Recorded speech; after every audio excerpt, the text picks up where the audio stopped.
Deuxième match cette saison pour Saint-Etienne, le deuxième à Geoffroy Guichard. Le précédent avait affiché de belles promesses avec un succès 2-0 face à Lorient où la jeunesse stéphanoise, encadrée par quelques joueurs expérimentés, avait planté le décor du projet que veut bâtir Claude Puel. En face, Strasbourg sera en quête d'un point à minima après deux revers à Lorient et contre Nice. Claude Puel aligne Wesley Fofana, courtisé par Leicester. Les Foxys qui veulent enrôler le défenseur central vert pour 30 millions d'euros. Lui veut rejoindre l'Angleterre. Saint-Etienne ne veut pas le lâcher. C'est lui là qui est bien en défense. Et une équipe stéphanoise qui est bousculée en début de rencontre par la hargne et la fougue des Strasbourgeois. Jesse Moulin est obligé de se coucher sur cette reprise cadrée de Kevin Zoe. Jesse Moulin, ce sera bien lui, le gardien de 34 ans, éternelle doublure, qui étreignera ce poste de numéro 1 cette saison.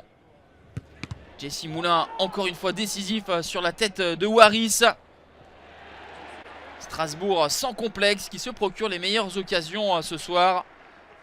Du moins dans cette première période où Saint-Etienne a peiné à porter le danger à l'approche du but de Bingourou Kamara, préféré à Kawashima ce soir.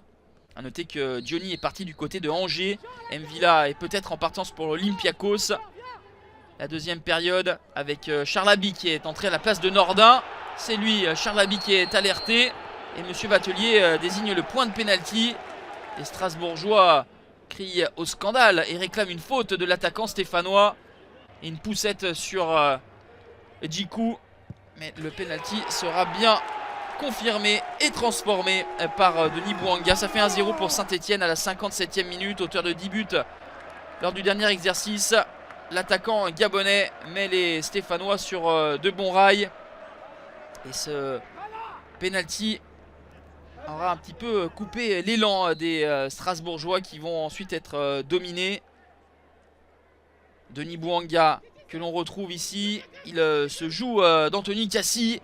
Accélère et va centrer fort devant le but. Ça va être mal renvoyé par la défense strasbourgeoise et Mady Camara va en profiter pour inscrire son premier but en Ligue 1 Uber Eats. 82e minute, ça fait 2-0 pour l'AS Saint-Etienne qui semble se mettre à l'abri.